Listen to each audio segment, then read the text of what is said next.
Hello, I am the Godless engineer, and as you can tell, I've got my brown coats beanie on, even though it's like 60 degrees down here. But I'm bringing attention to this because it's the subject of today's fallacy.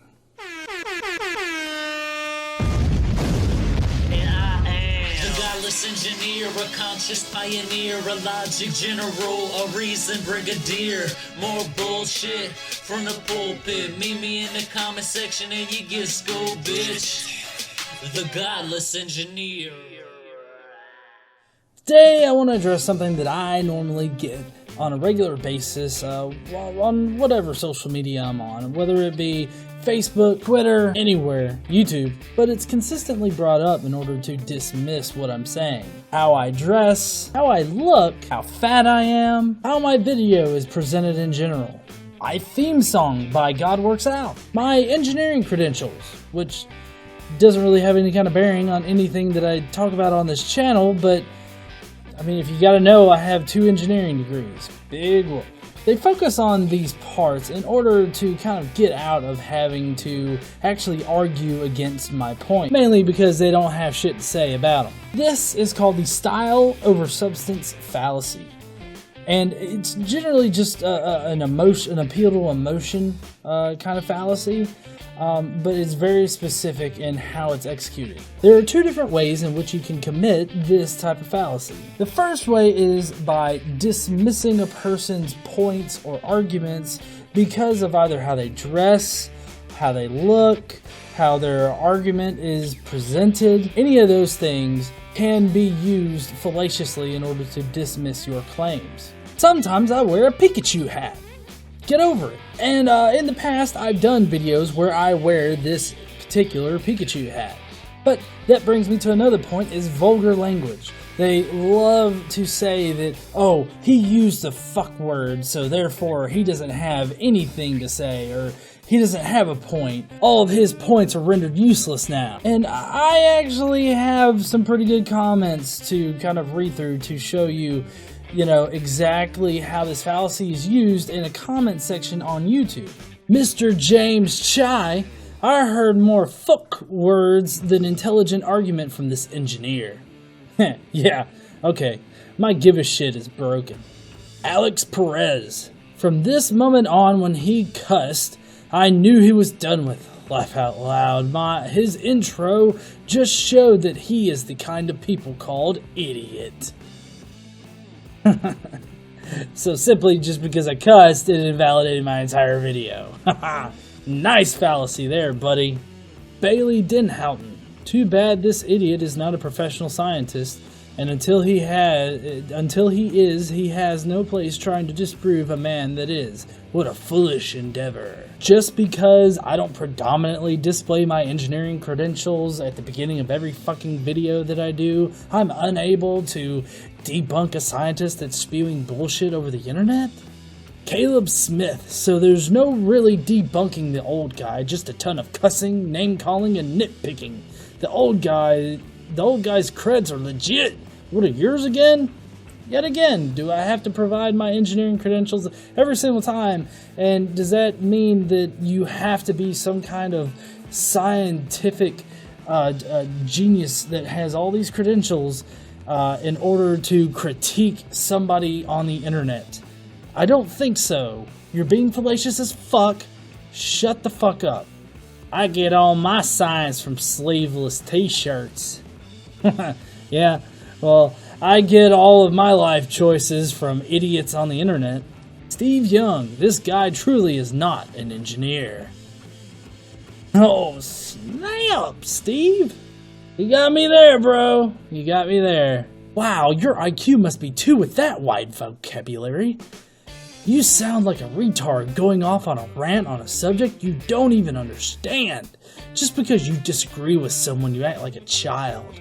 Wow, it truly shows how ignorant you really are. Look here, motherfucker. My vocabulary has nothing to do with what kind of IQ I fucking have. So, as you can tell, I have my fair share of idiots commenting on my videos, totally dismissing my arguments, my points, just because I wear certain types of clothes, or I speak a certain fucking way.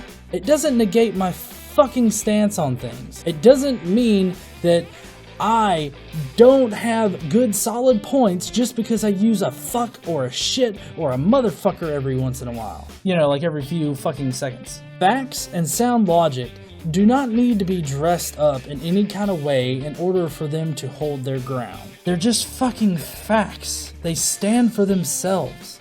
To be quite honest, it's just a desperate attempt to try to win the argument without even beginning the argument. By negating a person's entire stance just because they throw out a fuck or they wear a beanie or they wear a sleeveless t-shirt. That's just you copping out and not wanting to actually engage in the discussion. That means you lose. The other way that you can commit this fallacy is by dressing up your argument to make it look pretty so that people don't really look at the substance that you're trying to not have. You want a perfect example, look at the Ken Ham versus Bill Nye debate.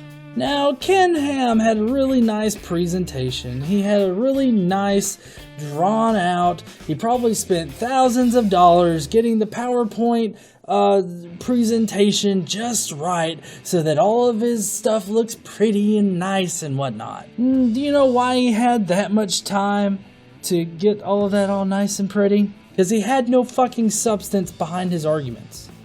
All he had was pretty pictures on slides and personal accounts that he played, and that was it. He dressed up his shitty facts to make them not look so shitty, so that people would buy into his bullshit. Now, Bill Nye, on the other hand, this motherfucker came out there with the bare bones facts, because he knows that facts just stand on their own. He knows that his substance is way more grounded than Ken Ham's fairy tale dream of creation. Now, Kenny boy, he didn't lose the debate, of course, because he had fancy graphics. It's, like I said, it's because he didn't have any facts to back up what the fuck he was saying. So, I mean, he had shit for evidence, he had shit for facts, and the fancy graphics that he probably spent thousands of dollars having somebody craft specifically for the debate didn't help him one bit.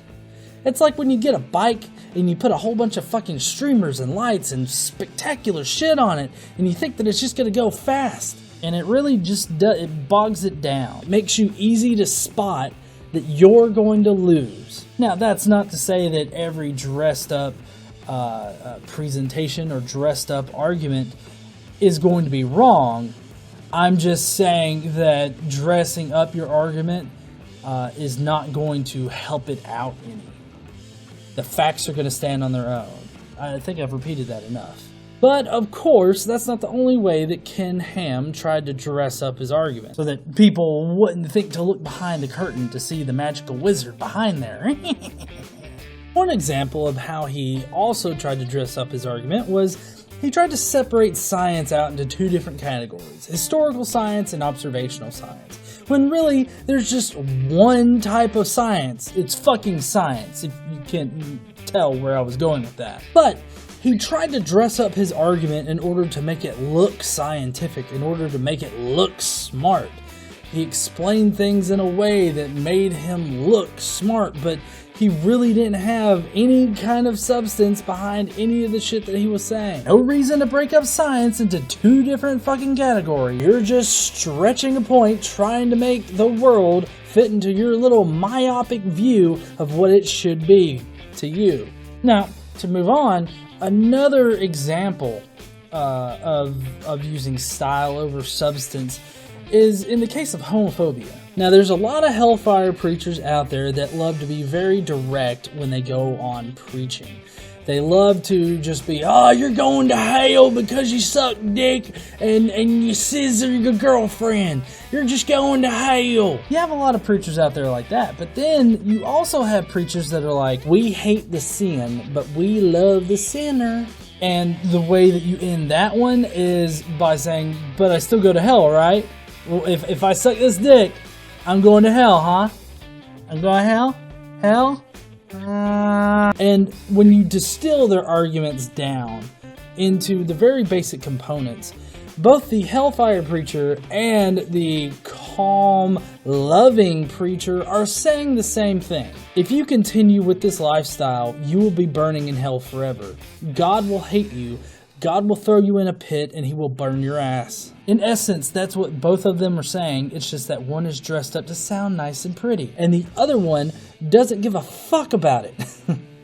He just wants you to know that you're going to be burning in hell. The moral of this little tale right now is don't be easily fooled by people that dress up their shitty arguments as nice guys. Don't be fooled by preachers that just want to seem like they want to be your best friend, but then turn around and fuck your daughter in the back room.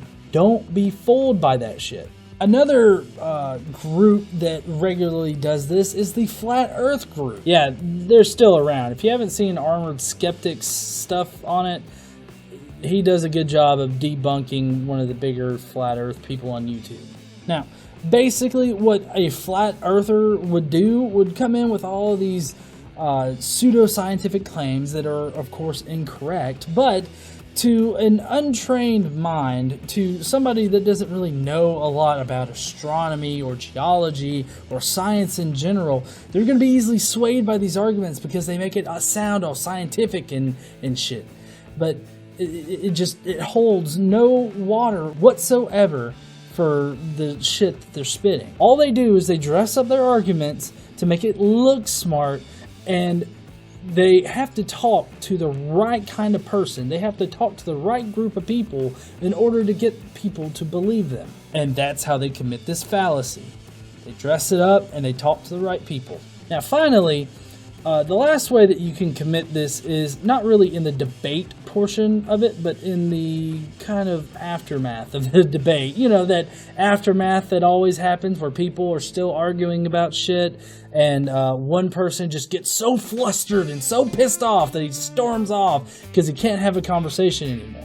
And then, but you see the guy that he was arguing with, he was just standing there calm, and he's acting all triumphant and shit. Well, that's a type of this particular fallacy right here. If what you do in an argument is just aggravate your opponent to the point of they get so mad that they cannot continue the conversation, and you stand back like you won the argument, you're being fallacious as fuck because you didn't win the argument. You just made the opposition mad so that you didn't have to argue anymore. It's a cop-out. And to be quite honest, it's kind of a dick move for you to sit there and act like you won when you really just shut down the conversation. That's all you did. Now, there is an exception to this particular fallacy, and that's when the style actually becomes the substance of the argument. A good example of this would be satire. A lot of satire depends on the style that it is delivered in, and the style in which it is delivered in normally becomes the substance of it. It becomes part of the argument. So you have to be careful with when the style becomes part of the argument, and that's why I suggest satire, because that's a purely stylistic type of thing. I've got some satire on this channel. I heavily suggest you check out some G-Man episodes, and I'm sure they'll be linked everywhere around in here. Thank you for joining me today on this Fallacy Friday. I know that it's not too exciting because I didn't have a video to actually debunk, but that's why I need you guys. I need you guys to send me videos either on here, on Twitter, or on Facebook. All those links are down below. If this is your first time here, do subscribe, and I will see you motherfuckers later.